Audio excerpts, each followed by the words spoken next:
and Algorithm, organized by STEMIC elrahmajogja, Indonesia, supported by IEEE Indonesia section.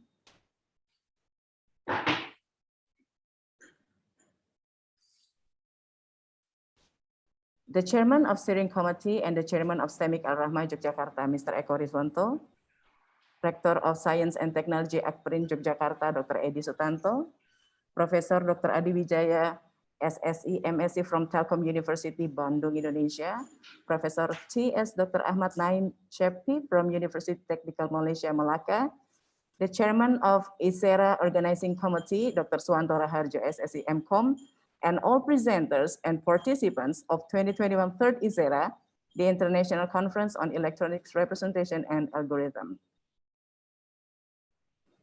This conference brings together academicians, students, practitioners, researchers who are keen on engineering and science to contribute original research papers, both empirical and conceptual, and case studies on computational methods and algorithms, high performance computing and networks, graphic visualization, and geometric modeling, and advanced and emerging application. This conference provides a platform for academic, practitioners, researchers, and governments to identify and explore the issues, opportunities, and solutions that promote information technology and intelligence system convergences, developments, and find new business, technology, and societal value from the information technology and intelligence systems. Excellencies, distinguished guests, participants, ladies and gentlemen, we are now going to listen to the opening speech delivered by the Chairman of Icera Organizing Committee. Ladies and gentlemen, please welcome Mr. Suwanto Raharjo. Thank you, Ms. Adiwijaya. My pleasure. Bismillahirrahmanirrahim. The Honorable Professor Dr. Adiwijaya from Telkom University Indonesia as the first speaker. The Honorable Professor T.S. Dr. Ahmad Naim Chepti from University Technical Malaysia Malacca as the second speaker. The Honorable Dr. Edi Sutanta, Rector of Institute Science and Technology Akprin Yogyakarta. The Honorable all committees and participants of the Third International Conference on Electronic Representation and Algorithm. Assalamualaikum warahmatullahi wabarakatuh. Waalaikumsalam warahmatullahi wabarakatuh. First of all, let us praise and thank the grace of Allah Subhanahu wa Ta'ala for the abundance of grace and joy, so that all of us can still gather in this event, the Third International Conference on Electronic Representation and Algorithm. Good morning. I hope all of you joining us today are safe and healthy. If any of you are not, we truly wish you the best. My name is Suwanto Raharjo, and I'm chair of the committee in the Third International Conference on Electronic Representation and Algorithm, or we call Isera. We are pleased to welcome you virtually to STEMIC elrahmajogja, Indonesia, in the third Isera. This international conference is participated by 85 researchers from 42 accepted papers. In addition to that, the researchers came from 12 different countries, namely Indonesia, Vietnam, Iraq, India, USA, Portugal, Nepal, United Kingdom, Thailand, Bangladesh, Poland, as well as Libya. Not only coming from diverse countries, these researchers also have their own research areas, such as computational method and algorithms, high-performing computing and network, advanced and emerging application, graphics, visualization, and geometric modeling. Each of the submitted paper has undergone a strict review done by our reviewers. Hence, only 42 papers that are accepted out of all the submitted papers. This conference provides a valuable opportunity for researchers to share experiences. I am grateful to the many experts who have come to share their knowledge at this conference. Thank you to each and every one of you for participating here virtually with us today. We are delighted to welcome you all. The utmost gratitude I express toward Professor Dr. Adiwijaya from Telkom University Indonesia, as well as Associate Professor Dr. T.S. Ahmad Naim JP from University Technical Malaysia, Melaka. I also express my gratitude towards all the committees who have worked so hard to organize the third Icera. I would close my remarks by hoping that this international conference will be beneficial for all of us. I wish you every success with this important conference, and I look forward to learning about the outcome. I sincerely hope you will enjoy today's conference. Thank you for your participation. Wassalamualaikum warahmatullahi wabarakatuh. Waalaikumsalam warahmatullahi wabarakatuh. Waalaikumsalam warahmatullahi wabarakatuh. Thank you, Mr. Suwanto Raharjo, for the opening speech. Now we are going to listen to the opening speech delivered by the Chairman of STEMIC Al-Rahma. And afterward, we would like to request Mr. Chairman to officially open the 2021 third Isera, the International Conference on Electronic Representation and Algorithm. Ladies and gentlemen, please welcome Mr. Eko Riswanto. Thank you, Hussein. Sure, Pak. Our Honorable keynote speaker, Professor Dr. Adiwijaya from Telkom University Indonesia, and Professor Dr. Ahmad Naim Cici from University Technical Malaysia, Malaka. Our distinguished partner, Dr. Edi Sutanta, the Rector of Science and Technology Institute Akprin Yogyakarta, and Dr. Suwanto Raharjo, our organizing committee chair, all committee members, and all committee participants in 2021 third Isera International Conference on Electronic Representation and Algorithm. Good morning. Assalamualaikum warahmatullahi wabarakatuh. Let me express my gratitude to Allah Subhanahu wa Ta'ala for blessing us all a special time to meet here at the third Isera. Ladies and gentlemen, COVID-19 pandemic puts people to innovate fastly and dynamically. Technology makes to access to another hemisphere beyond time and space. Infrastructure and service access make digital media users able to do their various activities just from home. That day we have today, we'll virtually share our research and findings as well as get insight from one another. Hopefully, nothing can defeat our passion to keep researching and innovating. Digital media content development is said to be one of Internet life's crucial parts. Whether it is used as information media, e-commerce, social network, and that like. We realize that all aspects of human life depend on digital things. Therefore, it is required for us to do a big adjustment, keep surviving and keep winning the battle of life with our innovation. Ladies and gentlemen, thank you for participating in this event, and I wish you all the best. You have passion the best of leadership by showing the world your ability to recognize a problem before the becoming an emergency. It is not the idea to matter. It's about making the idea happen. By reciting Bismillahirrahmanirrahim, I hereby open the third International Conference Electronic Representation and Algorithm organized by STEMIC Al-Rahma Yogyakarta, Indonesia, and supported by IEEE Indonesia section. Thank you. I hope see you again at our next conference. Wassalamualaikum warahmatullahi wabarakatuh. Waalaikumsalam warahmatullahi wabarakatuh. Thank you, Mr. Eko Riswanto. Now we are proceeding with our next agenda, which is to explore insights for our keynote speakers. And the first keynote speech will be delivered by Professor Dr. Adiwijaya SSC MSc from Telkom University, Bandung, Indonesia. Professor Dr. Adiwijaya is well recognized as a math professor. He is the chairman of Telkom University, and under his lead, the university was awarded as the best private higher education and the second best higher education in innovation management in Indonesia in 2019. In the same year, Men's Obsession magazine called Professor Dr. Adiwijaya as the most inspirational chairman. He was also a director of Bandung Technopark, or BTP, which activities cover generating products of innovation continuously based on ICT, creating startup company, and commercializing the result of the research. Ladies and gentlemen, please welcome Professor Dr. Adiwijaya with a paper entitled Innovation and Digital Transformation, Mindset and Leadership.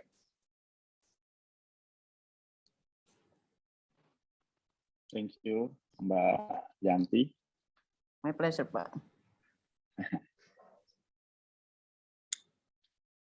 I can share the material. Sure. Mas Mahendra, okay. Bismillahirrahmanirrahim. Very good morning to all of you. Assalamualaikum warahmatullahi wabarakatuh. Waalaikumsalam warahmatullahi wabarakatuh. Waalaikumsalam warahmatullahi wabarakatuh.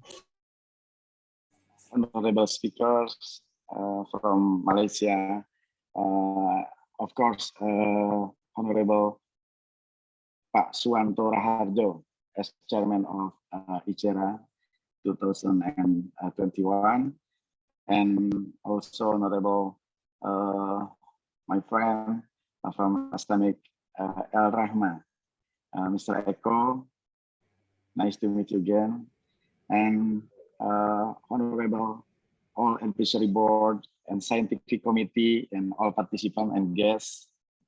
Alhamdulillahirabbil alamin. First of all, let us praise and gratitude to Almighty Allah Subhanahu wa Ta'ala because of His blessing. Alhamdulillah, we can attend this event in healthy condition in the middle of COVID-19 pandemic. I'm delighted to attend here in the third international conference on electronic representation and algorithm, Icera 2021. I'm grateful for having a chance to be a part of this conference. Okay, in my talk, first, I would like to share two quotes related with my speech today. The first one, data really powers everything that we do. It's said by Jeff Weiner, CEO LinkedIn, former CEO LinkedIn. Maybe you have probably heard multiple times that data is the new oil. I think it's true that in some way the analogy fits. It's easy to draw parallel due to the way information data is used to power much of transformative technology we see today. Artificial intelligence, automation, and advanced or predictive analytics. Based on data, we can make a decision more precisely and efficiently. The second quote coming from Simeon Preston, the biggest part of our digital transformation is changing the way we think. While infrastructure and technology are clearly important in consideration, digital transformation is much about the people and changing the way they approach business problems and where they look to find solution also. In fact, according to Gartner Research Analysis, Isis Gupta, many organizations forget to address the necessary cultural shift needed to change the mindset. It means that we cannot change their mindset and then we cannot change everything. It's important, I think. And the next slide. No, we are trying to do self-evaluation, of course, because we are Indonesian. And then where is Indonesia position in the world's global digital competitiveness index? From the picture, sorry to say that Indonesia is still ranked 56 from 60 three countries. This means that we must immediately make improvement to be better in some parameter. From the 9 subfactor, what is quite encouraging in, I think, in business agility. Perhaps it happens because our economic growth more than 60% is supported by a presence of small medium enterprise. I think it's opportunity for us, but we have to concern in 8 parameter others. By implication, in the next slide, by implication, it is necessary for government to set appropriate policy that's aligned for digital sector. And then we appreciate the government for expanding infrastructure. But however, we need to realize that our low digital competitiveness remain a long-term function. It's important. The digital industry implies leveraging our soft infrastructure in preparing for the new economic. In this slide, we can see that about digital phenomena. We provide a comparison of what happened in 1 minute of the internet between 2016 and 2020. Of course, there are many different things that happened in 2016 and 2020. For example, are there any TikTok users here?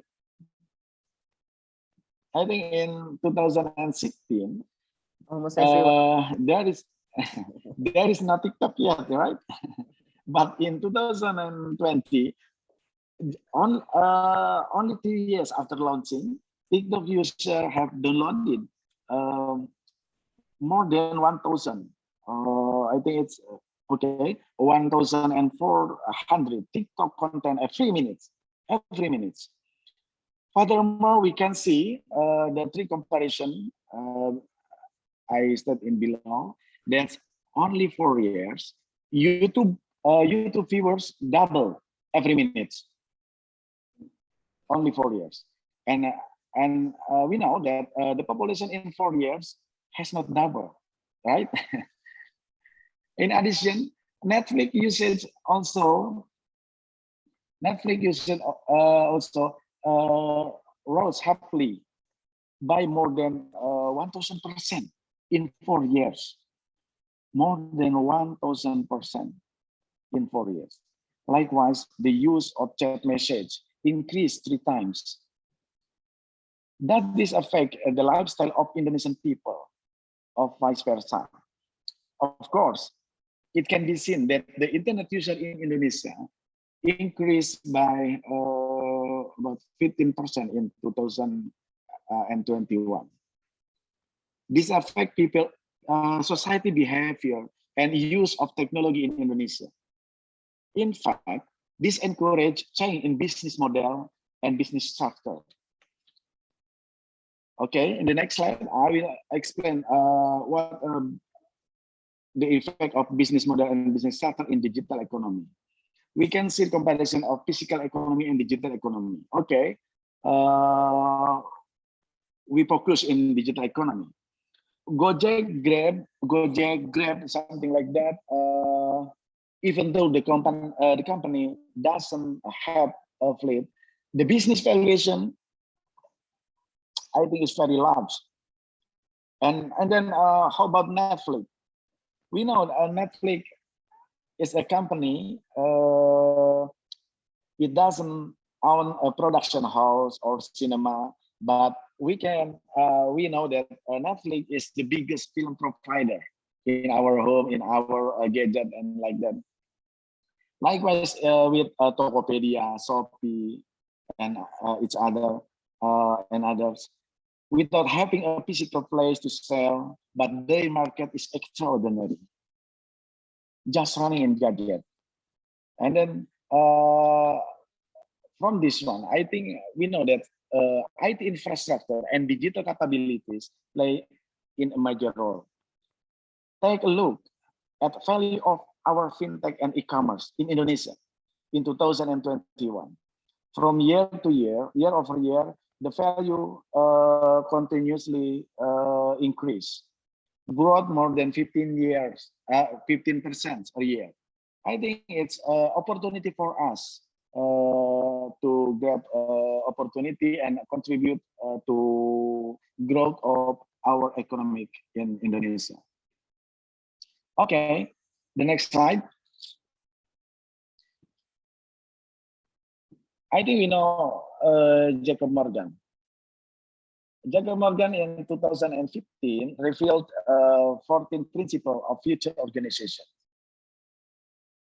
The first one in Jacob Morgan said that the globally distributed with smaller teams. The organization, we know about what does mean the global distributed with smaller teams. We are absolutely seeing a shift toward organization where they are distributed their employees among various pockets around the world. Sometimes it's not usual to see a single employee working in a remote location just to show that the company have office there. And then the next one, the connected workforce. A company cannot have a distributed workforce unless that workforce is able to stay connected with the right people and information anytime, anywhere, and on any device. This means deploying the right collaborative technologies that enable this to happen. Okay, I think I explained one by one. It's wasting time, but I will highlight the parameter, the more important parameter in this slide. We can see that operate like a small company. It's I think it's good when we think about a startup. Operate like a small company. Why? It means that a small company make decisions quickly, isn't bogged down by bureaucracy, and more agile and adaptive. Okay, adapt to change faster. Today, late followers means out of business. Decisions have to mean faster, and action need to be more swift. This isn't just an adaptation to technology either. I think we have considered new behavior entering the workforce, and also crucial to pay attention to and embrace. About the innovation everywhere. Idea and innovation, I think it's two different things. Idea happen all the time, but innovation is a process of taking that idea and turning it into something to be get the added value or something like that. In order to succeed in a rapidly changing world, innovation must have the ability to come from anywhere, including outside the company. Okay, and how about the flat structure means? No organization that I'm aware of has ever embarked on a journey to create a more hierarchical structure with more layers, more management, more bureaucracy, and less collaboration. However, this structure doesn't mean that everything flows top down. Communication and collaboration flow up and side to side. I think it's important, not just in future, but I think today the organization will do this. Okay, shift from profit to prosperity. Profit is just a financial gain that an organization receives, and it's the primary measure of success for most of them. Prosperity, on the other hand, looks beyond just how much money a company makes and looks at things such as employee health and wellness. Also, not just health and wellness, or community involvement, sustainability, and make a positive impact in the world, I think it's important in the prosperity. These are the value and attribute that the future organization must and will possess. Okay, adapt to the future employee, future manager. The effect of all 13 principles before, I think the last one, adapt to the future employee and future manager. It goes without saying that organization of the future must adapt to change. We are seeing around how employees work and how managers live. And then, okay, to the next slide. I will explain the. We know in digital transformation, every person or company would not to move forward. Progress is impossible without change. The thing to remember that if we cannot change our mindset, we cannot change everything. Okay, it is the initial for digital transformation, and then we can see about the fixed mindset in the growth mindset in the next slide. Okay, along with this, we need to do self-evaluation, whether we have entered in the growth mindset or still in fixed mindset. If we are still reluctant to make change or afraid to take a risk or avoid a challenge, then we are still in fixed mindset job. In the growth mindset, it doesn't mean not afraid of risk, but being able to analyze or minimize risk. In addition, it doesn't mean always looking for problems, but how view problems as opportunity for us to contribute something. We should aware there has been a shift or change. There is a shifting here. Business model have changed. Society behavior has changed. Even our work environment has changed too. For example, machines have become fully automated. Data management has become faster and easier. In this regard, what does we need to cultivate in our daily activities? The development of innovation must be carried out in the context to produce efficiency and effectiveness. Agility becomes a mental attitude to facilitate collaboration and adapt to any change. The way of looking at risk should also be considered. The risk is not to be avoided, but to be minimized, the risk. Because every action, there must be a risk, just how we can anticipate it. Okay, the next slide. Okay, this is some definition, some terminology, road to digital readiness. The first one, we know digitization. Digitization is a process converting information from physical format to digital one. For example, we can scan some document and some files and save in digital archive, save as file in digital archive. And digitalization closely associated with digitization, but in digitalization is the way which the process of digitization is used to strengthening the business process. And digital transformation can keep accelerating transformation of business activities, process competencies, and models to fully leverage the change and opportunities of digital technologies, and their impact across society in strategic and priorities. Right. The last but not least, how about digital readiness? Digital readiness is defined as the employee's readiness level in organization, undergoing a technology transformation or going digital. Digital readiness refers to the level of behavior competency, cognitive skill, and digital proficiency of an organization employee. that help them to adapt and manage the digital transformation process. Okay. The next one, I will explain about the digital readiness measurement. Next slide. Okay.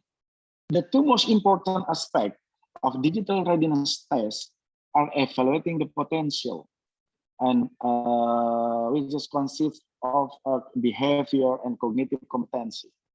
Digital potential consists of behavior competency and cognitive abilities of the employees to adapt and manage the digital transformation process. And the last one, digital proficiency, is emerging an important competency. Focus only implementing digital tools or technology in the next level. And then I'll explain one by one how the digital potential can be measured. In the next slide, this is there are 9 capabilities or 9 parameters we can capture in the which parameter our employee, our people in organization, to make sure the digital transformation is ready to go. And then in the first one, unprepared means that pose a lower level of both cognitive ability low, behavioral competency also low, and hence not ready to go digital. What should we do? Of course, we have to give conversation with them. How the digital transformation will give benefit in business for our organization, and critical value individual employee also is the critical value for the organization. And then we should give something like training or something like that to increase the capability in digital. Okay. In the left side, unprepared, indifferent, and reluctant. Reluctant means that the people have a capability in digital, but the what means willingness to do about in digital capability still low. High level cognitive ability, but low level in behavior competency. I think it's we should give more than not just training or something like that, because he has a capability, but we should give culture and then to increase the spirit of we have give to spirit to not just know about the capability digital, but and then we can do, we can share, we can act with our digital capability in the business process, all business process. And then in the next parameter, there is a naive and then partial capable and also active. In the naive, I think possesses a moderate level, behavioral competency, moderate level, but lower level in cognitive ability. I think it's need immediate training and digital training. I mean. And then partial capability pose a moderate level, both cognitive ability and behavior competency, showing a moderate intent to go digital. What should we do? Devise a long-term plan to develop plan to develop them as a future digital talent, and set the objective of digital transformation with them clearly. And then in the right side, there is enthusiast, learner, and digital capability. It means that from this picture, we know that the behavior competency is high enough, but in enthusiasts, the capability of digital is still low. And then since they already post in digital mindset, it is essential identify to digital technology which they need to be trained. Please consider that this training should not be a high pace or high advance to onset. And then all of parameter goes to go to the right and the upside. Digital capable. Pose a high level about cognitive ability and behavior competency, and immediately ready to go to digital. And in the next slide, I will explain about the digital proficiency. The digital proficiency assessment is measure how effectively an individual can retrieve and manage digital data, information, and content. Also, how can make sure individual can share and collaborative through digital technologies. Also, how to make sure individual can protect device, content, personal data, and now about privacy in digital environment. In the information and data literacy, we know that this sub-skill assessed to be the test ability to locate, retrieve, manage digital data, information, and content. It also assess whether the test taker can perform well-defined and routine search to find data, information, and content, and organize, store, and retrieve data, information, and content in digital environment. And then, how about the communication and collaboration? This sub-skill assess the test taker ability to interact, share, and collaborate through the digital technologies. It also assess whether the respondent can select appropriate digital technologies to share data, information, and digital content through various appropriate digital tools. The third one, the last one, about the safety.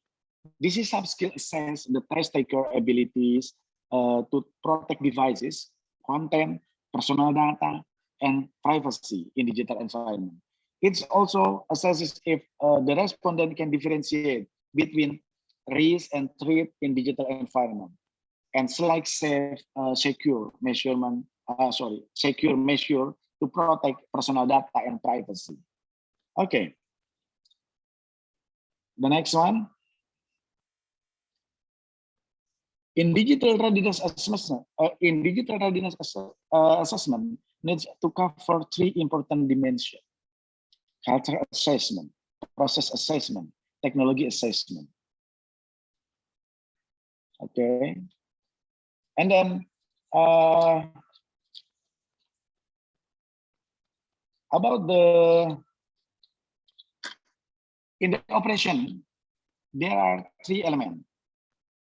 There are three elements digital readiness: skill, trust, and use. What does it mean? The skill necessary to contribute the process of this. For example, on campus, we are familiar with learning process as follows. The initial step is to gain knowledge in the interactive learning in the class. Then to be trained in the laboratory or given use case, so we will have a skill. That skill is necessary to contribute the force of services. And I think after the 3 years or 5 years after we have skill, we can have experience. I think it's advanced for the digital talent. And then the second one, trust. What does this mean? People believes about their capacity to determine the trustworthiness of data and information. IT security is mandatory in digital era. And then the third one, the third dimension is in the digital readiness is namely use. Use, the degree to which people use digital tools in workforce. We should make sure that the extent to which people use digital tools in service or problem solving. In this slide, we want to say that skill, trust, and use should be measurable. Okay, next slide. Okay, okay. In the digital readiness assessment, we have 3 points. Concerning 3 points. 3-point dimension: culture assessment, process assessment, and technology assessment. The digital readiness assessment for employees is important in today's milieu.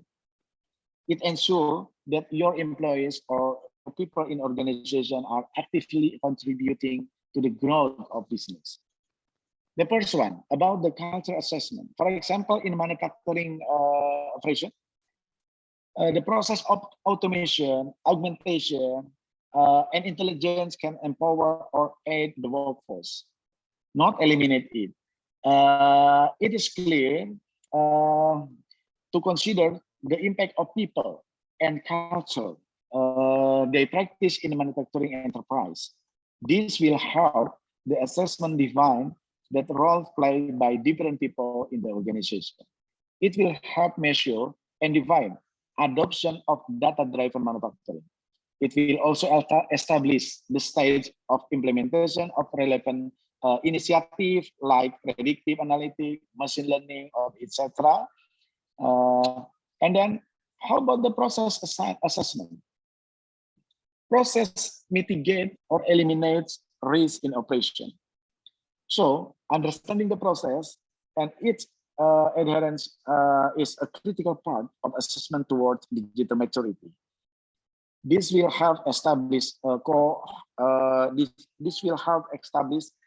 cohesive ecosystem that enables data-driven decision making at in different levels. Okay, and then the last one, technology assessment. Technology assessment, an important paradigm for assessing readiness is technology. Technology is the key to automate processes, make adaptation scalable, improve compliance, empower personnel, and improve visibility. Digital readiness needs a basic level to technology maturity to enable the organization to receive and employ the benefit of emerging technology. For example, connected enterprise will be a key requirement for IoT enabling. Data handling will be a key requirement for artificial intelligence and machine learning in manufacturing. There could be many more aspects that can define digital readiness from technology perspective. Okay, the next one,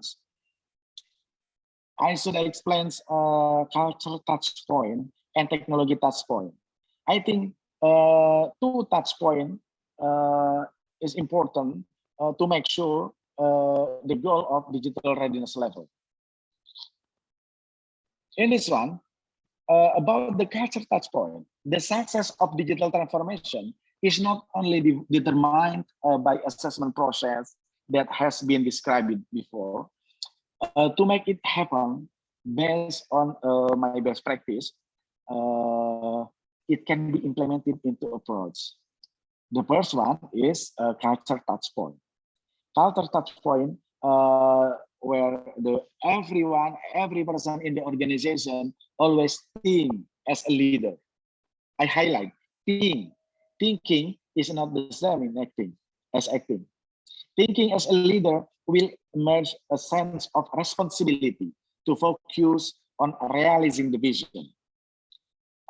And the next, the outcome of the process will be strong engagement in realizing this vision. Furthermore, as a leader, it's also expected to generate trust each other. Thus, the organization culture can create effective and solid teamwork. And I think all of us knows that the teamwork the teamwork definition. A team is not a group of people who work together. I think the team is a group of people who trust each other. I think it's important in the cultural perspective. And then in the next slide, I will explain about data or technology touch point. The existence of data in organization is very important. Internal data can be used to determine policies, to be set or determine what culture is suitable for our people, our employee in an organization. Furthermore, external data can be used to define behavior customer, behavior of stakeholder, which can provide recommendation what services are suitable to be provided or developed. By utilizing machine learning or artificial intelligence, I think we can create tools to make a scientific decision that are useful for organization or business development. And then the next slide,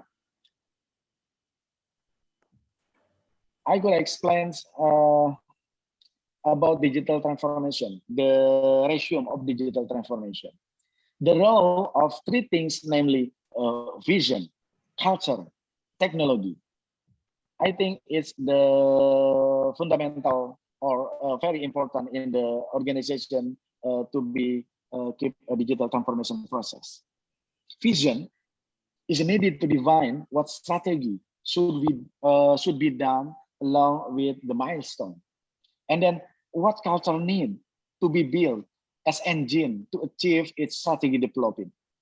And then the last one, what technology is needed as an accelerator so that service level agreement of each business process can be effective and efficient. We recommend that the preparation of these three things come from the customer or stakeholder experience. Don't forget the customer and stakeholder experience. Three significant or three important aspect in digital transformation should be focused in the customer or stakeholder experience, so that sustainable organization can be maintained by us. In the last slide, okay, the last slide, I think still enough time to question and answer the next. And then in the last slide, I will explain about the outcome of digital transformation. Outcome of digital transformation is digital readiness. There are at least three things that need to be considered in maintaining it. The first one, development the continuously innovation to adapt with any change. And then the second one is we should carry out continuous quality improvement. Before do continuous quality improvement, of course, we have to measure in the current condition and measure the gap to the next level and etc. And the second one, oh, okay, and the last one, we should focus in data or regulatory compliance. Why it's important? I think in operational relationship of three things can be measured through the knowledge, skill, behavior of employee or everyone in organization. How the knowledge of people in organization, how the skill of people in organization, and the last one, how behavior the people in organization. And when we can measure it, I think we can maintain the digital transformation, and hopefully digital readiness level can be achieved. Digital readiness, it's simply too easy with which employees and organization can transition to digitize workflow using software or other technology. The eventual goal is to streamline the way business is done and customer are served. I think that's all. Stay safe and keep healthy for everyone here. Thank you very much. Thank you, Professor Back to moderator, Adiwijaya. I think. Okay. Yeah, thank you for the presentation. It is really interesting to always see that we have to kind of hemispheres. The one is for those who have the ideas, and another one is for the one who innovate and realizing the ideas. And yeah, now I think some of the participants are curious about what you have delivered. So we invite 2 questions for Professor Dr. Adiwijaya, please.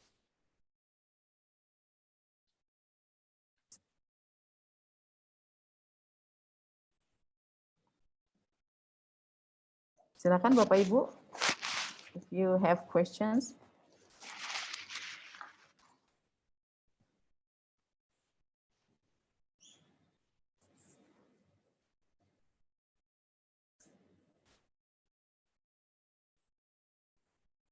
I see a relationship between your last slide with the 3 kind of assessment that we have to do with the digital readiness, the culture, process, and techniques.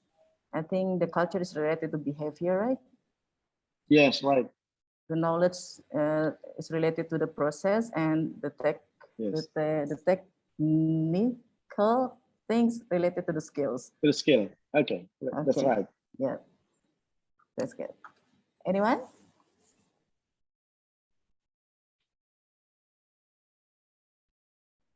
Let me check and the chat room. to maintain innovation, I think we should maintain the capability, opportunity, and motivation for everyone. Sure. And then in some organization makes innovation competition, internal competition. I think it's good for every organization to make sure the growth of innovation. Yeah, I think it is very important to every organization to raise the awareness of everyone, or yes, sure, upgrading the capacity, self-capacity. Yeah. And some of the capability. Yes. And make sure that whenever we see the problem, I think we have not to be avoided it, but we should solve it. This is opportunity for us to contribute the others, to contribute. Do not focus on the problem, but focus on the solution, right? Okay. Yes, sure. This is opportunity for us to give a contribution for others. Ya, berbagi kebermanfaatan ya, Pak. Yeah. Yeah. Yeah. Your presentation also reminds me about what Pak Eko delivered before you, that it's not a matter of the ideas, it is a matter of the one who realizing the ideas. I think it is very related to your paper now.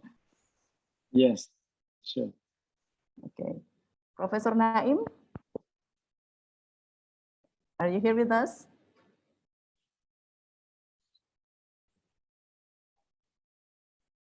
No chat. Bapak Ibu, do you have any question? I think they're very clear with your presentation, Pak. Okay, thank you. Would you mind sharing us the PowerPoint?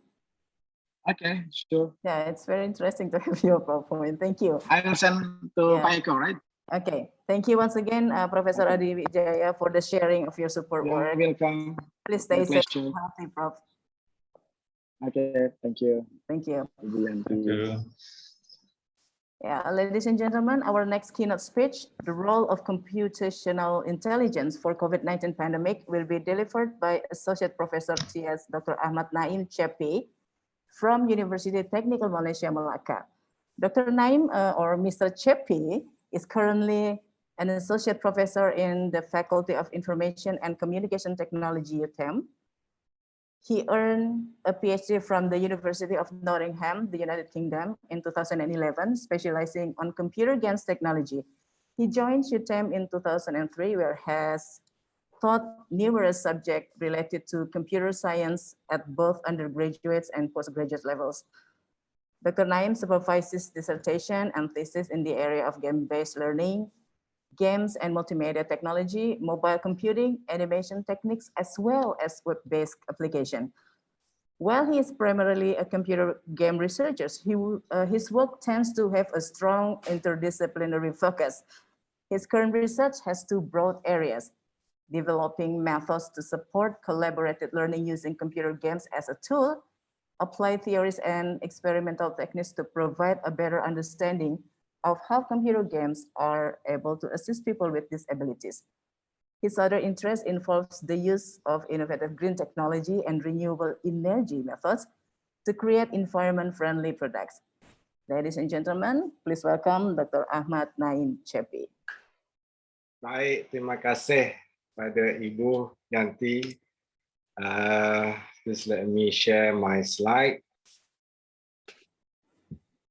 You look different with your beard and mustache. Yes, this is all because of the pandemic. Ya, toko gunting rambut tak buka. Okay. Right.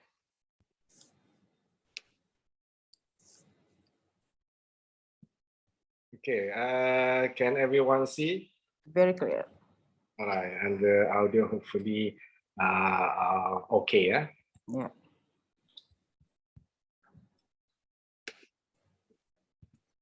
Right. I would like to request 1 or 2 minutes to the committee and also to the international participants, because I would like to begin with bahasa first. Okay, 1 or 2 minutes only. Baik, bismillahirrahmanirrahim. Yang berbahagia Bapak Eko Riswanto selaku Ketua Stimik Rahma merangkap selaku the Chair of the Steering Committee. Yang berusaha Bapak Dr. Suwanto Raharjo selaku the Chair of the Icera Organizing Committee. Yang dihormati Bapak Profesor Adiwijaya dari Telkom University merangkap sebagai keynote speaker.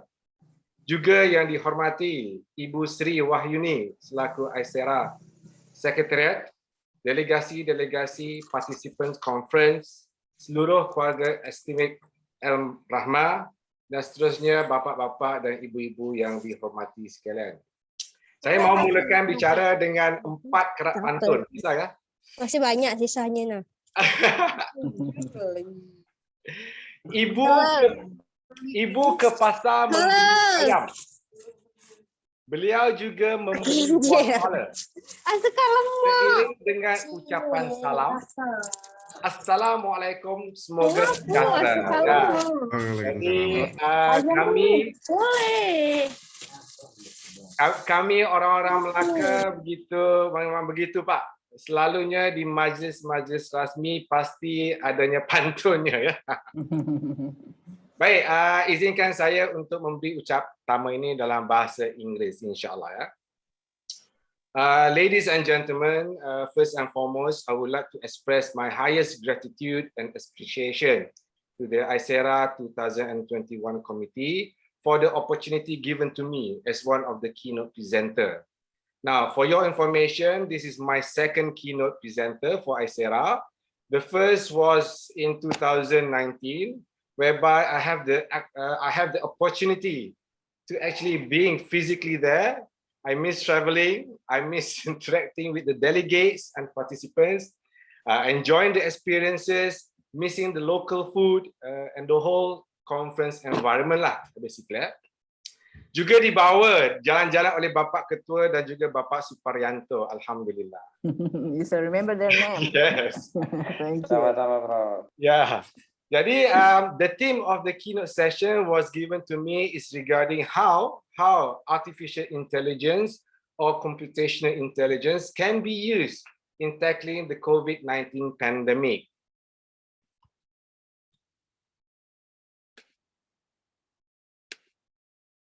Before we start, I would like to introduce just a little bit about myself. My name is Ahmad Naim bin Cik. I am currently a member of HCC ISL Research Group.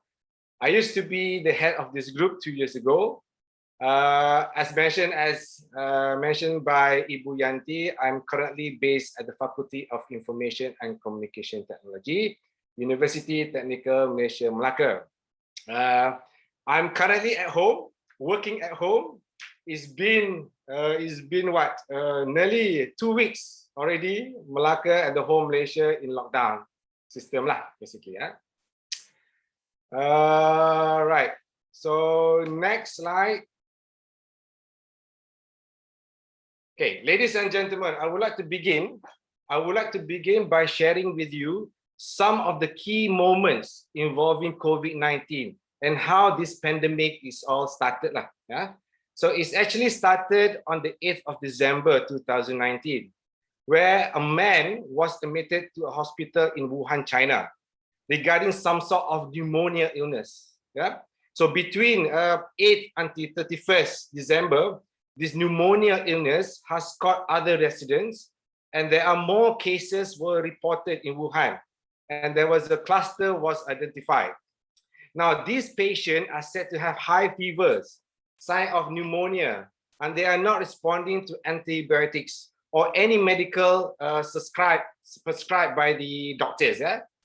So on 31st December 2019, the last day of that year, Chinese authorities informed WHO of pneumonia cases with unknown case. It was mysterious. Yeah? So on January the 9th, a new outbreak was identified as the new coronavirus. As you all know, coronavirus are a large family of viruses. Both SARS and MERS are also caused by coronavirus. On January 11, there was the first death of COVID-19 was recorded, involving 61-year-old man that was admitted to hospital with respiratory failure, plus with several other medical conditions, such as abnormal tumors, and if I'm not mistaken, chronic liver disease. Now, between January 11 until January the 20th, there was a significant increase of cases was reported, and it is spreading significantly fast. So, on January 20th, WHO has confirmed that this new virus is capable to be transmitted human to human. Also, WHO highlights details reports of first confirmed case outside China. For example, in Thailand, Japan, and also South Korea. And then on the 23rd of January, China placed Wuhan, which around 11 million of people, residents, under quarantine orders. All flights, trains from the city were cancelled, and the buses, subway, ferries within the city is suspended. On the January 28th, WHO announced public health emergency, but had to wait 2 days later before officially announce it. And then finally, on the 30th of January, WHO declared public health emergency as 9,000 cases were reported worldwide, including 18 countries beyond China. Incredible. So do you remember, I think you do, remember regarding the news about Diamond Princess Cruise, you know, the big airline, the big liner ship for holidaymakers. Yeah? So on the 1st of February, Diamond Princess Cruise has confirmed a passenger has tested for the virus. And then 4 days later, 3,600 passengers were quarantined on the cruise in Yokohama, Japan. And then another key moment of the COVID-19, on the 11th of February, WHO named the new virus COVID-19. So between February 15 until March 8, statistics indicated that over 100 countries has reported COVID-19 cases. So the virus has spread out of control all over the world. If I'm not mistaken, March 10th, the Italy Prime Minister announced total lockdown in the entire country. Italy was one of the worst hard-hitting countries with COVID-19 and one of the first countries to impose lockdown mechanism. And then lastly, on March 11, 2020, WHO declared this is a global pandemic. So basically, based on this timeline, it shows that this virus was spreading like wildfire, and it has changed the way how we navigate our daily lives.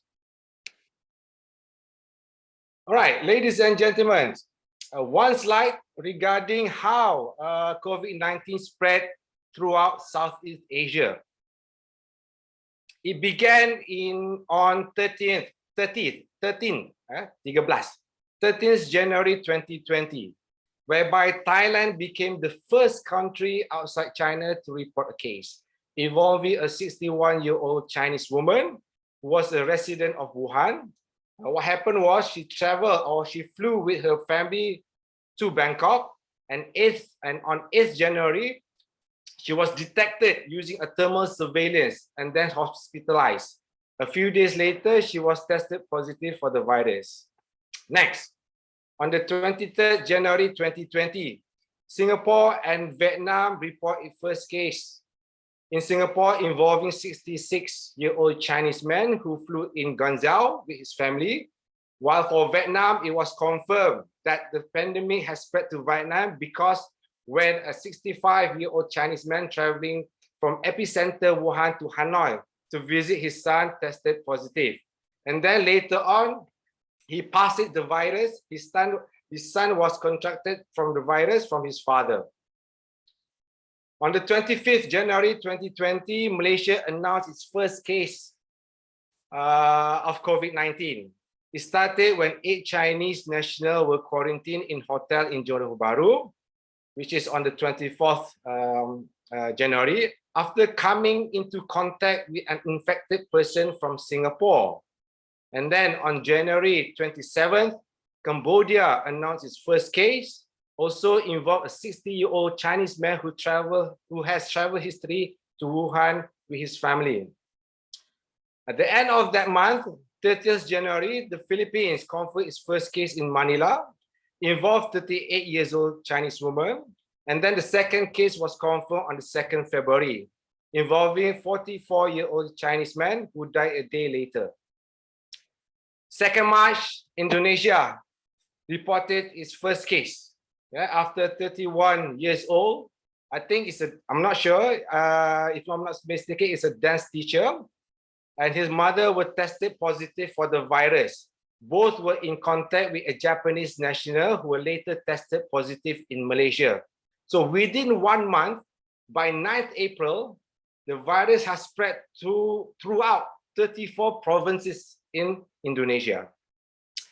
Brunei confirmed its first case on the 9th of March. East Timor confirmed its first case on the 21st of March. And then the pandemic reached Myanmar on the 23rd March. Its first 2 cases involved a 36-year-old man traveling back from the United States and also another person returning from Great Britain. Laos becomes or confirmed its first case on the 20th of March, becomes the last country in Southeast Asia to report the COVID-19 cases. So basically, within 3 months, just imagine, the virus has spread to all Southeast Asia countries. Yep. Okay. Ladies and gentlemen, no doubt that this COVID pandemic has serious effect on our daily routine life. So what are the effects of COVID-19 pandemic? Which sectors are affected? So there are several sectors. Some are affected, some are not. Yeah. So for example, agriculture, plantation, rural sectors are affected. Business and commerce are affected. Forestry also affected. Healthcare system also affected. Of course, tourism, hotel, catering, mining, public services, textile, clothing, leather, footwear, transportation, manufacturing, and also utilities. Okay, I would like to share with you some pictures. What has this virus done to our world? So these pictures shows the world that we had never imagined before. For example, the first picture, school. We had never thought that school being closed down, empty classroom. We had some sort of idea online teaching and learning, yes, but never thought it's happened so drastically. Leaving everyone had to adopt to the changes quickly. Also, the shopping malls, public areas, we never imagined that there's an empty mall with no shoppers. For example, in KLCC in Kuala Lumpur, never, from the minute it's open until the end, it closed. Cannot be empty. Everyone, every shoppers, every time, all the time. So this is quite mind-blowing. Road transportation, the panoramic image is the city of Jakarta. Empty. Jakarta is known as sleepless city. Empty roads in a metropolis cities like Jakarta, something is out of this world. Yep. Next, another set of pictures showing the disruption effects, especially on transportation and aviation. So what we can see is, for example, the MRT. There are limited allowed passengers in public transportation. Tuk-tuk in Thailand, deserted, unused, no tourists, no income, abandoned. Aviation industry, airplanes grounded, airlines bankrupt, job losses. So these are some of the hard-hitting effects due to this pandemic. Another slide. Example of daily or everyday news we receive. Every single day from now on, statistic of COVID-19 is being presented to us through newspapers, through social media, through radio station, and also mainstream medias. The effect has put a lot of stress on our frontliners. Medical doctors and staff has been working overtime, over hours, exhausted, non-stop cases every day, limited resources, wearing long hours of PPE kits. So I think we must respect and also acknowledge the efforts and also their contribution.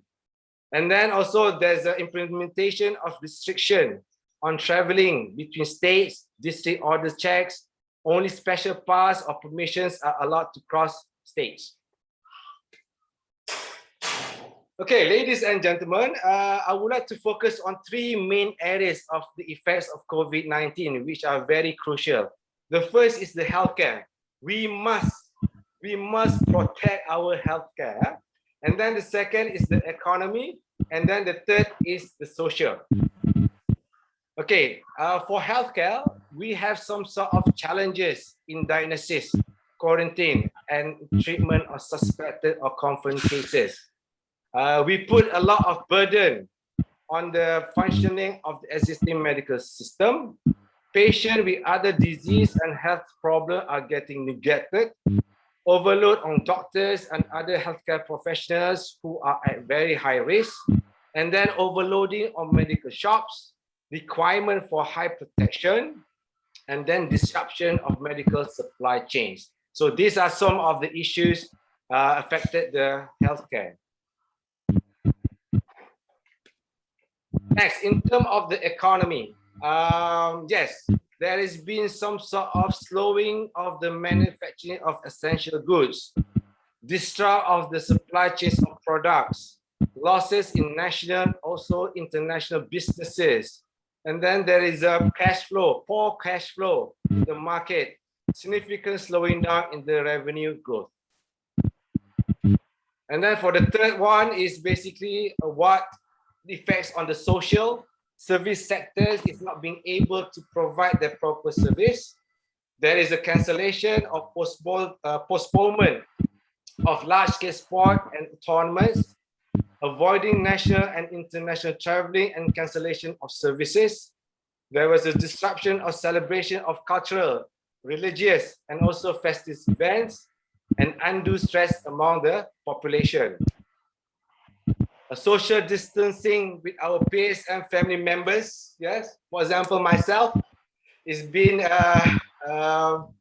nearly 2 years I have not seen my parents because of the restriction of the traveling. Yeah, so even though recently I have a new baby, even his grandfather has not even dokong bahasa Inggeris apa ya? Carry his grandchild. So it was quite touching. Yeah. So what we can do is basically just do video calls and FaceTime at the moment. And then there was a closure of hotels, restaurants, and religious places, closure of places for entertainment such as movie and play centers, sport clubs, gymnasiums, swimming pool, and others. And then recently, Malaysia also has postponed the main school examinations. Yeah? So that would be quite stress for the Ministry of Education to realign, to set a new date for the examinations. Okay, the new normal. Ladies and gentlemen, we have no choice. We have no choice but to practice the new normal in our daily lives. We need to adapt to the new SOPs, new regulation, such as social distancing, the use of face mask, and always wash and sanitize our hands.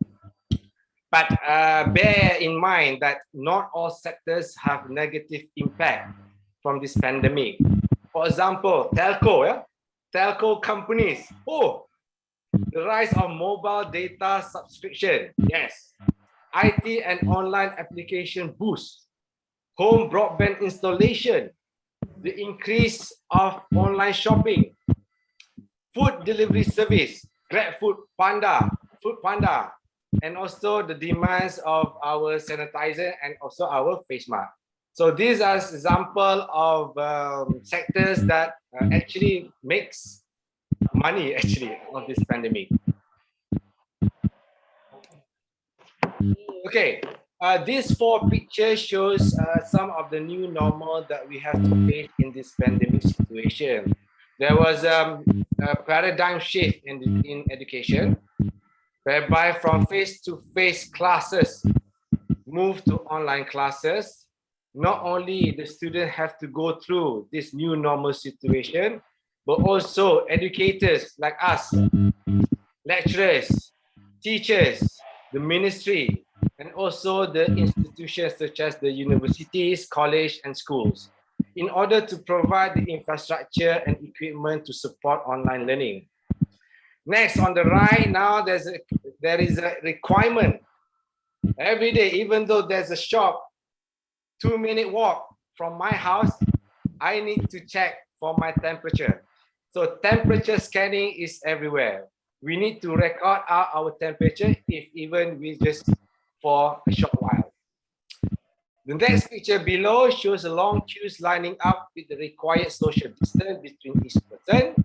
There is also a limited volume, total volume allowed for entry into places. And then the last picture shows that the requirement to wear face mask at all times. So these are some of the new normal that we have to comply, and actually there are many more. Okay, ladies and gentlemen, one of the most important information that we need to understand first is the COVID-19 variants. So what are the current COVID-19 variants that we are facing? We keep on hearing that new variants, mutation of the virus appear one after another. And the characteristics of each variant are different. Some say the later variants are much stronger compared to the previous one. So doctors, scientists must always keep up to date with the new information, especially for vaccination.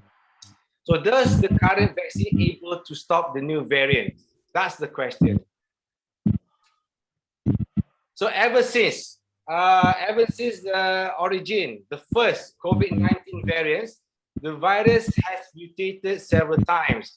Every multiplication gives rise to a new questions regarding the severity and also the infectiousness of the virus.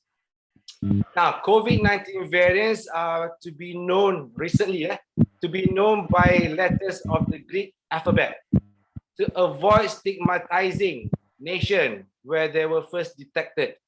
This was announced by WHO at the end of May 2021. So the variants can be categorized into two categories. First, the variant of concern, and then the variant of interest. Now, WHO has been trying to come up with simplified new name category for the variants for several months. So the Greek alphabet contains 24 letters, alpha to omega. So for example, they use alpha, and then beta, gamma, theta, delta, epsilon, zeta, eta, theta, iota, kappa, and then the latest one, as we know, that is lambda, and then followed by me, and then ni, until omega. So these are the characteristic or the new name for each of the new variants of COVID-19. Okay, the question is how to overcome the outbreak. So according to WHO, there are three main stages involved in fighting COVID-19. So the application of AI intelligence in COVID-19 disease management are necessary in all three stages. Okay, as mentioned before, the three stages to overcome the COVID-19 are flattened. And then the second stage is to fight. And then the third stage is to emerge. Now, stage one of flattened stage is the initial stage of responding to the coronavirus. Most of the countries are still in this stage. It is named for the effort taken by public health officials and state governments, basically to flatten the curve of infection in order to avoid hospital collapsing.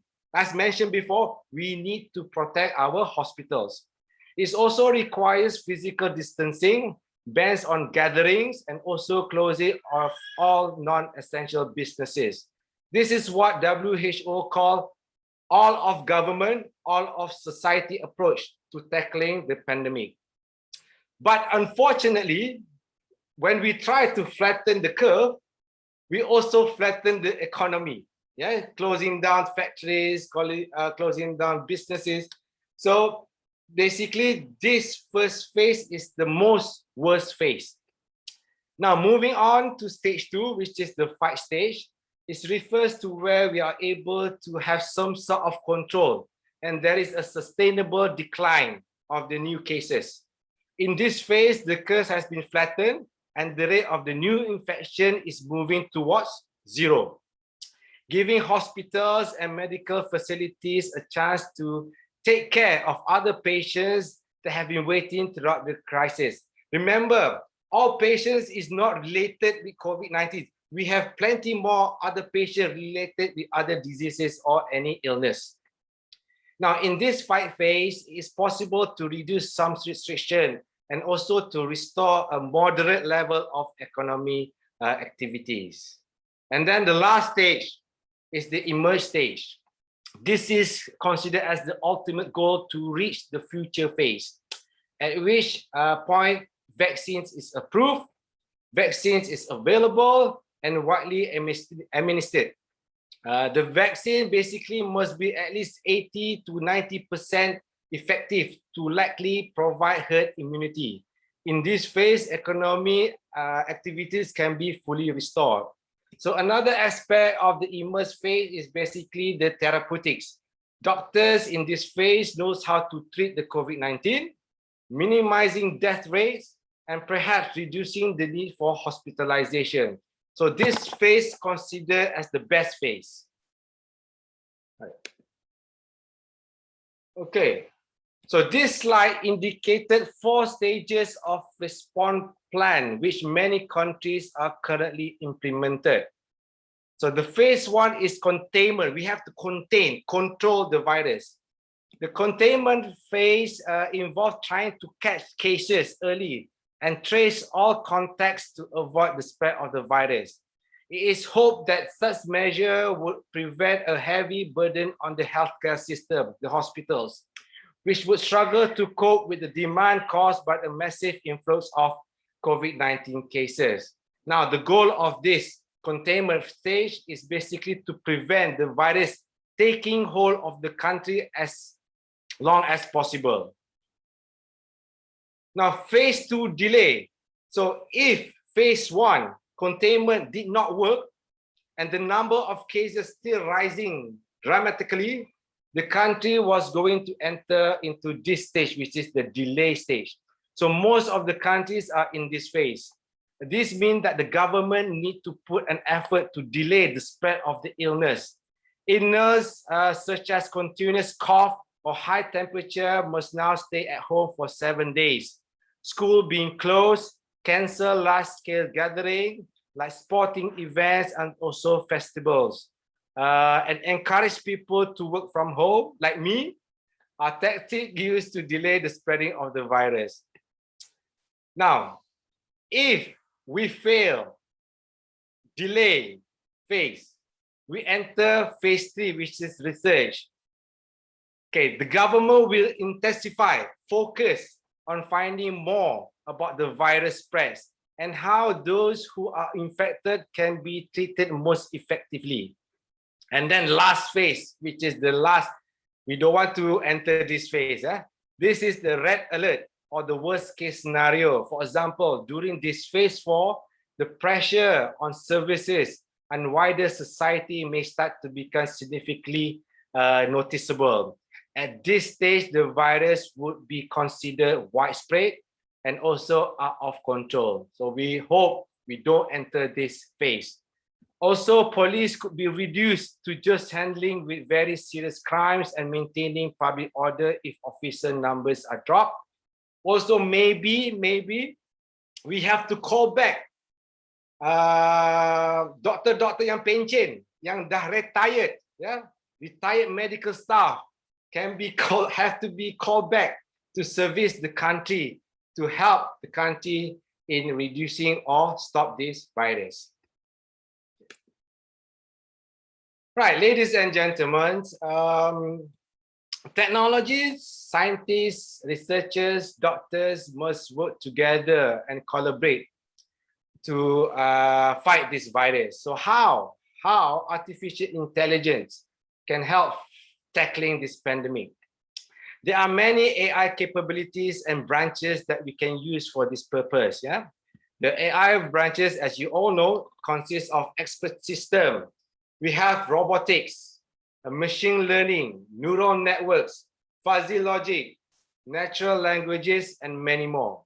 These can be beneficial to assist in handling this matter. Okay, fighting COVID with AI is really hard, actually. It's really hard to imagine fighting a global pandemic like COVID without the use of technologies such as AI or machine learning. The exponential rise of the COVID-19 cases around the world left many health infrastructure paralyzed. However, institutions, governments, and organizations were able to fight back with the help of advanced technologies such as AI. Okay, AI can combine or ally technologies such as big data, IoT, and data science. It can offer tools to frontliners in providing us with valuable information. So in this post, we explore how AI technology have helped battle COVID-19 and also how they will continue to assist us in recovering from this chaos. First example, AI for contact tracing. So one of the most practical solutions to curb the spread of the virus is through contact tracing. This allows official and healthcare providers to identify possible victims and also carriers they have come in contact with. So with this information, they can isolate COVID positive patient and deliver healthcare solution. So by coming up with models such as SIR, susceptible, infectious and also recovery. Medical staff has been able to seamlessly trace contacts, also able to identify vulnerable regions and clusters, also able to announce containment zone, deploy additional healthcare facilities, and also many more. AI also can augment mobile health application where smart devices like watches, mobile phones, and cameras and range of wearable detection can be employed for diagnosis, contact tracing, and also efficiency in terms of monitoring the COVID-19. Applications like AI for COVID-19 are rely on audio recording samples of tooth cough can be used in telemedicine.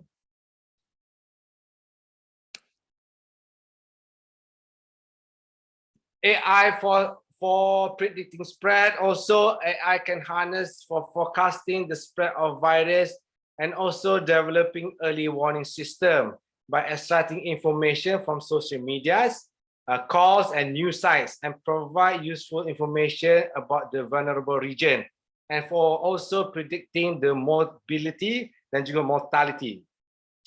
For example, there's a system called Blue Dot. A Blue Dot is used to identify a cluster of pneumonia cases and predicted the outbreak and geographical location of the COVID-19 based on available data using machine learning. That would be really interesting. Also, HealthMart collects the public data on COVID-19 and makes it readily available to facilitate the effective tracking of its spread. Recently, the role of AI in identification and forecasting of COVID-19 outbreaks by employing multi-donal and multi-model data was emphasized. Okay, the third one, AI for monitoring COVID cases. Yep. AI techniques are applied for monitoring patients in clinical settings and also prediction of course of treatments. Based on the data derived from statistics and also clinical parameters, AI may provide critical information for resource allocation and also on decision making by prioritizing the need for ventilators and juga respiratory support in the ICU ataupun intensive care unit. Now, AI also can be used to predict the chances of recovery or mortality in COVID-19 and also to provide daily updates, storage, and also trend analysis and charting the cost of treatment. Number 4, AI for diagnosis. AI can be used for detecting and quantifying the COVID-19 cases from chest X-ray and also CT scan images. Researchers have been developed a deep learning model called COVID-19 detection neural networks ataupun COVNET for differentiating between COVID-19 and community-acquired pneumonia based on visual 2D and also 3D features extracting from volumetric chest CT scans. Another study used AI-based classifier for predicting the RT-PCR test, yeah, caused by COVID-19 using 16 simple parameters derived from complete birth profile. This may find application in reducing the number of PCR results in resource-poor settings. Number 5, AI can be used for reducing healthcare burden. This is important. AI reduces healthcare burden by automating processes such as imparting training to the practitioner, determination of the mode of the treatment, and also care by analyzing clinical data. Through pattern recognition approaches, digitization of patient reports, and also by offering solutions that minimize their context with the patient. AI can be used for classification of patient based on the severity of the symptoms, genetic disposition, and also clinical reports in different categories, which is sama ada mild, moderate, or severe. And then 6th point, maybe AI can be used as diagnostic chatbots. Yeah, healthcare centers and institutions have been overburdened like never before because of human. We need our rest and also we need to eat, for example.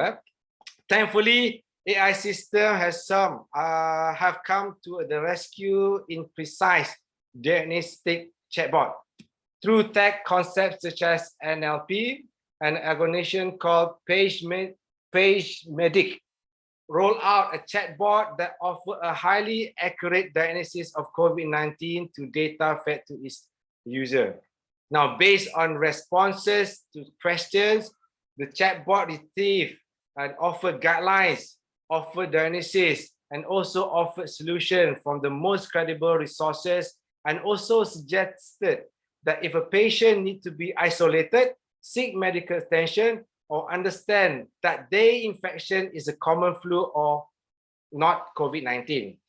This has slowed down the process or the flow of the patients to hospitals and healthcare centers to a significant level of time. Okay, number 7, exposing fake news, inaccurate information, for example, anti-vaccine. Due to the avalanche of information, this pandemic has turned into infodemic. There's so many info we receive every day in our smartphones. AI able to tap information from social media platforms such as Twitter, Facebook, whereby it can help in devising the strategy to assemble and disseminate timely and correct information for mitigating the impact of COVID-19. Machine learning techniques can be used to identify trends and sentiment analysis to provide accurate information regarding the current situation. Number 8, we can use AI for vaccine development. Vaccines is very important. Vaccines typically are developed through extensive, time-consuming rounds of clinical trials. However, with AI and also machine learning, COVID vaccine development moved forward at the high-speed pace. Through pattern recognition and simulation, researchers have been able to come up with the most effective formulas of medication to help the body develop anti-agents and also build immunity against the virus. So that's the 8 maybe potential areas where AI can be assist us in tackling this pandemic. Okay, ladies and gentlemen, I would like to share a diagram indicated there are 4 areas where AI can contribute. The first in terms of detection, the second in terms of the prevention, the third is response, and then the last is the recovery. Now, AI contribution has allowed research regarding COVID-19 to accelerate. For example, if we do a research, many papers also. By the way, I've read somewhere during these first 2 years, there are around 65,000 papers, scientific papers regarding COVID-19. So incredible. So many papers are already been written. So many research has been conducted regarding COVID-19. Okay, for example, for category detection, involve early warning system. For example, detecting anomalies and detecting smoke signal, for example, blue dots. Also in detection category, we can use AI for diagnosis, whereby pattern recognition using medical imagery and also based on symptom. And then for prevention category, we can use AI to predict, calculating a person's probability of infection. And also we can use for surveillance to monitor the track contagious in real time, for example, contact tracing. Also in the prevention phase, we can use information whereby personalized news, personalized use and content moderation to fight misinformation. Okay, for the third category, response category, we can use AI for delivery, drones for materials transport, robots for high exposed tasks at hospitals. And also in this category, we can use AI for service automation, deploying triggering virtual assistant and chatbots. And then last, in the recovery category, we can use AI to monitor track economy recovery to satellite, GPS, and also social media and data. So based on this diagram or this picture, there's a lot of peluang ataupun opportunities whereby AI can help us fighting this pandemic. Okay. So here are some lists of projects for COVID-19. For example, we have a mathematical model on COVID-19 spreading at first stage. And then we have another project, a spatial temporal epidemic model to quantify the effects of contact tracing, testing, and containment. And then we have another project, COVID-19 identification, estimating the severity and also the dynamic evolution prediction via expandable deep learning. COVID-19 open research data set, COVID-19 vaccine candidates, prediction and validation of 174 SARS-CoV-2 epitopes. So another example, fast detection of SARS-CoV-2 containment surface using multispectral holographic and optical analysis with AI. Post first wave COVID-19 exit strategies, predicting anti-agent specificity of single T cell based on TCR CDR3 regions. And another one is resource optimizing real-time analysis of artifactious image sequences for detection of nano objects. So those are some of the AI areas or projects for COVID-19.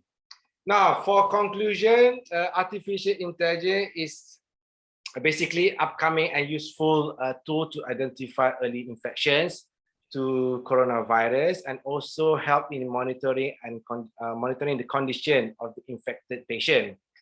It can also significantly improve treatments, consistency, and decision-making by developing useful algorithm. AI not only useful in treating the COVID-19, but also in the propel health monitoring situation. Okay, AI also can track the crisis of COVID-19 at different scales, such as in medical, molecular, and also epidemiological application. It is also useful to facilitate the research on this virus. Also, last, AI can help in developing proper treatment regimens, prevention strategies, and also in terms of producing drugs and also the vaccine development. I think that's it. Thank you so much to Icera. I conclude with my presentation with Alhamdulillah and thank you. Assalamualaikum warahmatullahi wabarakatuh. Open for... Waalaikumsalam warahmatullahi wabarakatuh. Waalaikumsalam warahmatullahi wabarakatuh. Thank you, Professor Naim, for the presentation talking about pandemic in which we are still in the situation. It's always interesting. So we invite 2 questions from the audience. From me? Sure. This moderator. Sure. Assalamualaikum warahmatullahi wabarakatuh. Waalaikumsalam warahmatullahi wabarakatuh. Selamat pagi, Prof. Naim. Selamat pagi, Bapak. Pak Dian Adekurnia from Cirebon. Your student. Sehat-sehat, Prof. Silakan, Pak. Okay. Any question for me to Prof. Naim? What kind of AI application is right for the COVID-19 problem? And what is an example for AI application? Thank you. Okay. Thank you, Bapak Dian from Cirebon. So basically a good example of, because we have to understand which phase we are in, whether the first phase, stage 1, or the second phase, stage 2, or the third phase. So most of the countries are currently in phase 1. Okay, whereby example of application used for predicting, forecasting the growth, the peak of coronavirus. If we did not take any precaution measures, for example, we can use time series forecasting measure, predicting. So those are some example to predict what happened if none of us, the community or masyarakat, ya, does not follow the government rules or suggestion. So what will happen to the hospitals, to the businesses, and also to the nation? So that is one of the good example of application. Depends on stages. For example, if we are later in the stage 3, yeah, stage 3 recovering, so we can also use AI to predict business opportunities, trends, patterns, and so on. So I think that helped in answering your question, Pak Dian. Okay, Prof. Thank you. Enough, Pak Dian? Okay. Okay, thank you. One more question, please. Silakan Bapak, Ibu. Do we have time? Yes, ya. Sure. Insyaallah, ya. Jadi ini panggilan yang sangat urgent ya, Dok, karena vaksin itu memang membutuhkan extensive time dan clinical trial on human. Yeah. I would like to share. They were talking. There's some news regarding we might to take the 3rd dose. Yeah, not enough second dose, but the 3rd dose. Now, yesterday in Malaysian Parliament, there was a rise issues how to vaccinate people from pendalaman, which is the rural areas. Yeah, that is one of the challenges from the government. So one of the cadangan is to buy, because Malaysia, we are not the producer. We have to rely on other countries to provide us the vaccines. So we have to queue, we have to buy, we have to wait, and so on.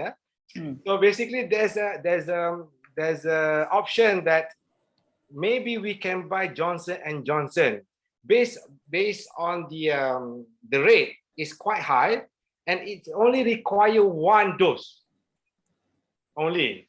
So for those in pendalaman, untuk bergerak dari kampung ke pusat center vaksin, mungkin boleh dikurangkan. But bear in mind, recent new variants has rise. So we are not sure whether the Delta variants can actually be stopped by our vaccines now. So the doctors and the governments are working together to find out whether these new variants can be stopped using the vaccine. Yeah. Okay. So can we imagine the work of AI work as fast as the mutation of the virus itself? Yes, exactly, Ibu. Yeah. Okay. Please, Bapak Ibu, if you still have questions. Professor Naim has given us many clues for everyone here. So please, hopefully, yes. Boleh for me again? Sure, Pak Dian. Okay. Prof. Naim, I'm sorry. I know in AI, in algorithm, there is explainability AI. What is the explainability AI to implement in COVID-19? The behavior. Yes. Okay. Right. So as mentioned before, AI has different branches. Yeah, we have the NLP, we have the forecasting, we have the machine learning. So based on for example, situation, the situation that we are currently in. For example, I'll give you an example in terms of the collapse. Not so collapse, I say postpone of the aviation industry, or not aviation. Kita ambil contoh tourism lah, macam Melaka, Melaka dan juga Jogja is actually a city of full of culture and a lot of tourists. Yes. So when negara Indonesia block, there's no one coming in. Okay, how we can predict how tourism industry can sustain for how long? For example, they can sustain. I'll give you an example, Pak Dian. Zoo Melaka with the animals required around 1 million ringgit to survive. I think for 1 week or something like that. To give the food to the tigers, to the animals, the monkeys, they have their own, the special. So without visitors, Zoo Melaka is in crisis. And then the government cannot afford to inject duit, wang kepada all these sectors. So Zoo Melaka is actually in a critical situation, but we can actually use AI techniques or AI application to predict how long, much more can Zoo Melaka sustain. So one of the Zoo Melaka ni bijak juga. Mungkin di negara-negara lain ambil contoh ini juga, dia buat perkara ini.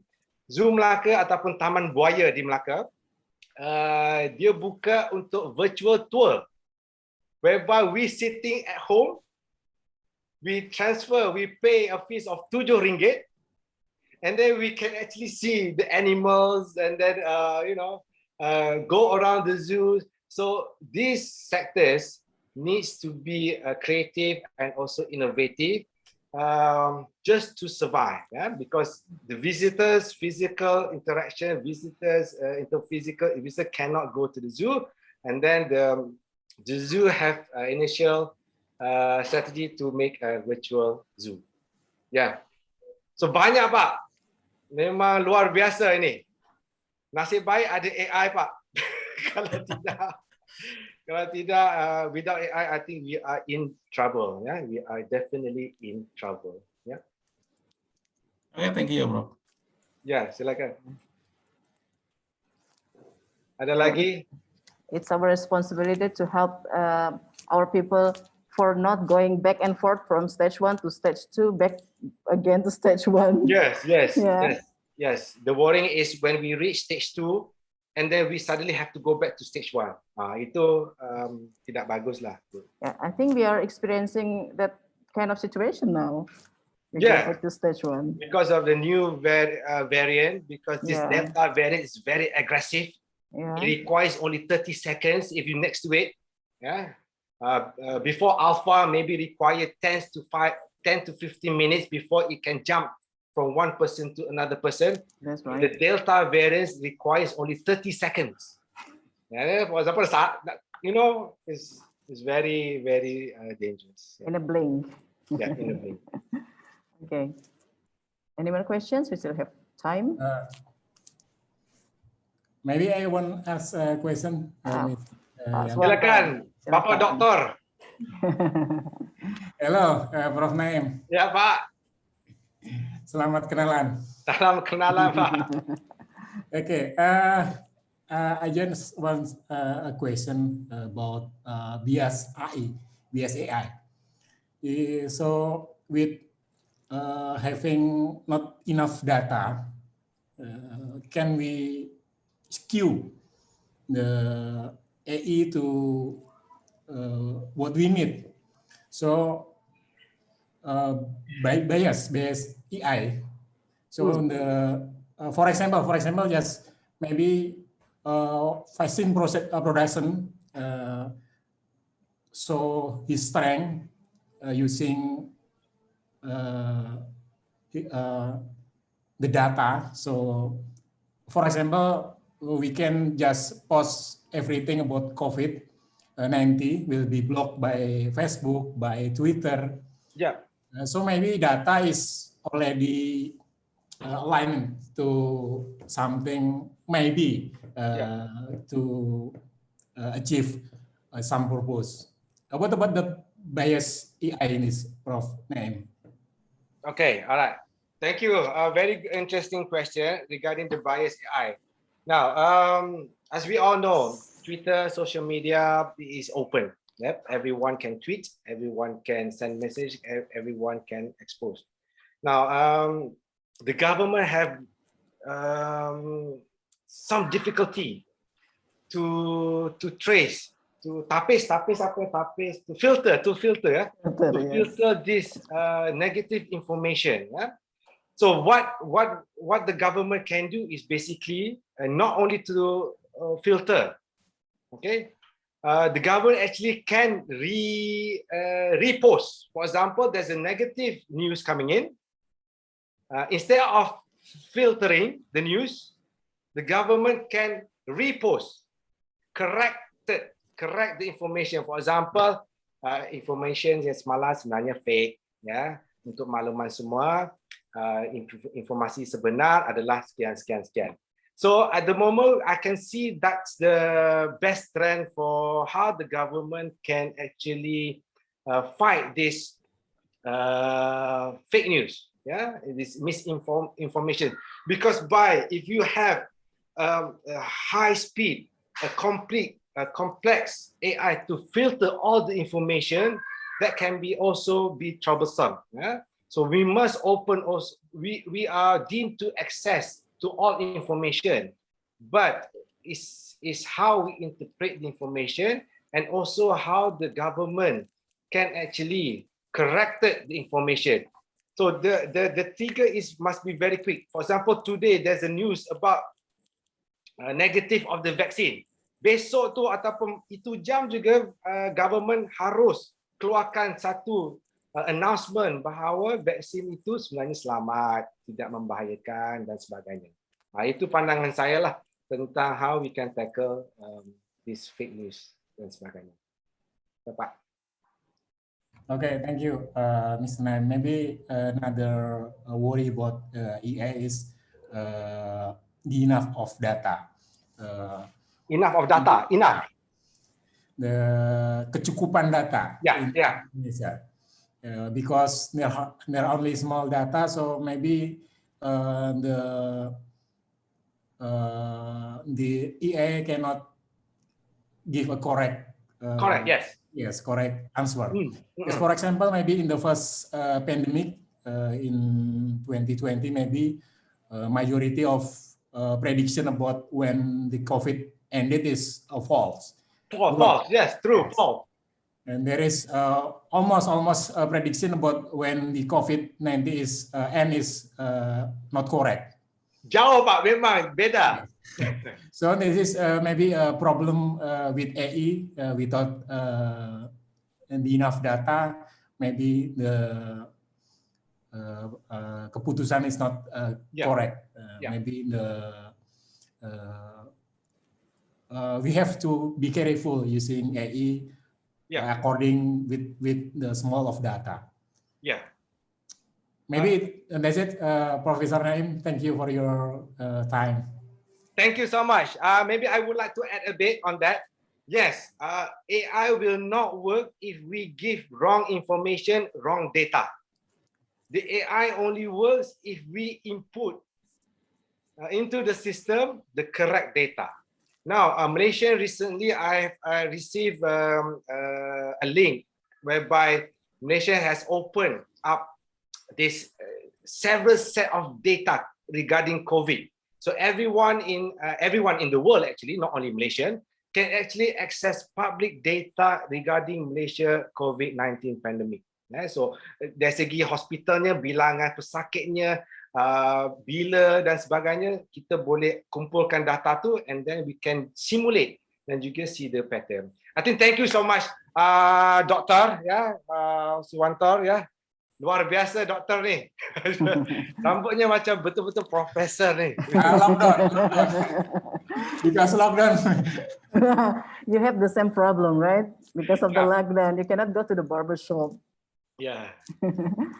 Yeah, I think we have a kind of joke here. Researcher and government actually have the same goal and objective, but different perspective. That's why it cannot go on the same way. True. Very true, Ibu Yanti. Yeah, I think no more questions from the participants. Thank you, Professor Naim, for your time and insight today. Thank you so much.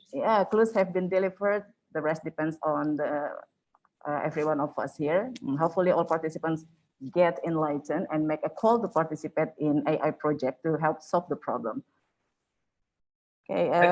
Ibu Yanti, mungkin saya sedikit terima kasih Bapak Eko, Bapak Suwanto, ya, Profesor Adiwijaya, Ibu Yanti dan seluruh warga Icera. Terima kasih. Thank you for the opportunity. Good luck to the participants. Good luck to the delegates. Yeah, hopefully this conference, as mentioned Pak Eko, is can be beneficial to all of us. Sekian, terima kasih. Assalamualaikum. Amin. Waalaikumsalam warahmatullahi wabarakatuh. Thank you, Prof. But please don't go away because we still have to take a picture. Okay, just let me. Group picture, yeah. I forgot to stop sharing. Okay. Yeah, ladies and gentlemen, that's the end of this plenary session. We do hope we all got enlightened by what have been delivered by Professor Dr. Adiwijaya and Professor Ahmad Naim. Before having a break, would you mind open your camera because we need to capture this great moment. Mas Ali. Okay.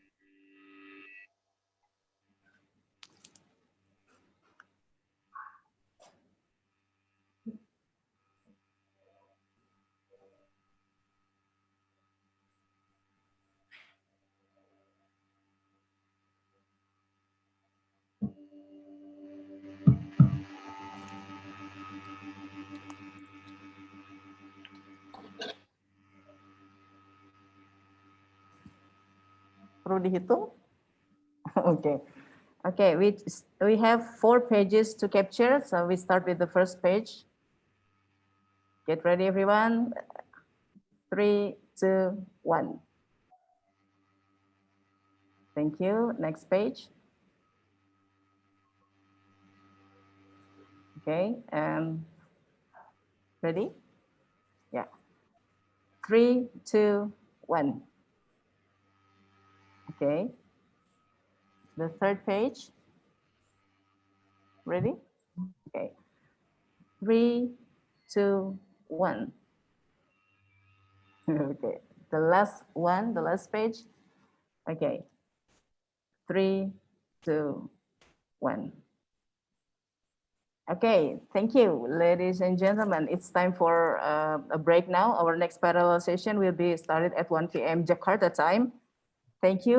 We are looking forward to having you around joining our next parallel session. Thank you and see you. Assalamualaikum warahmatullahi wabarakatuh for now. Waalaikumsalam. Waalaikumsalam. Terima kasih, Prof. Kasih, Prof. Makasih, Prof. Terima kasih semua. Salam sehat semuanya. Amin. Terima kasih, Prof. Semua. Salam sehat, Prof. Amin. Luar biasa. Luar biasa. Saya rindu conference. Saya rindu banget, Pak. Everyone does. Rindu banget. Boleh nanti kapan ke Jogja lagi, Bro? Itulah Pak Eko, Pak Suwanto, ya Ibu Yanti, partisipan, ya wakil-wakil rektor semua. Terima kasih. Assalamualaikum. Terima kasih semua. Waalaikumsalam. Terima kasih, Dok. Waalaikumsalam warahmatullahi wabarakatuh. Sin live, Miss Yanti, semua. Siap.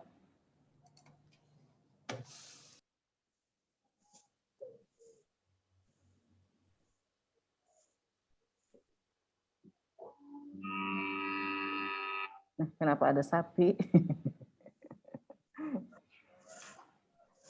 Ya, silakan everyone. You may take a break for about 1 hour and see you again.